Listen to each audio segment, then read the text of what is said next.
আপনার ভাইয়ের কন্ডিশন খুবই খারাপ, ওর দুটো কিডনি ড্যামেজ হয়ে গেছে। এই মুহূর্তে কেউ যদি কিডনি ডোনেট করে তাহলেই আপনার ভাইকে বাঁচানো সম্ভব। আপনাদের মধ্যে এমন কেউ কি আছে যে আপনার ভাইকে কিডনি ডোনেট করবে?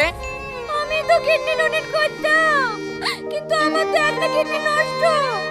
আমি কি করে কিডনি ডোনেট করব? ও তুই না, তুমি তো আমার ভাইকে বিশাল ভালোবাসো। তুমি আমার ভাই সারা জীবনের সঙ্গী হবে। তুমি আমার ভাইকে একটা কিডনি দিয়ে বাঁচাও না। না না, আমি কিডনি দিতে পারবো না। এই অল্প বয়সে আমি কিডনি দিয়ে অক্ষম হবো নাকি? আপনি অন্য কোথাও ম্যানেজ করেন। তাহলে কি আপনাদের মধ্যে এমন কেউ নেই যে ছেলেটাকে কিডনি দিয়ে বাঁচাবে? হ্যাঁ আছে ডাক্তার বাবু, এই মেয়েটা দেবে কিডনি।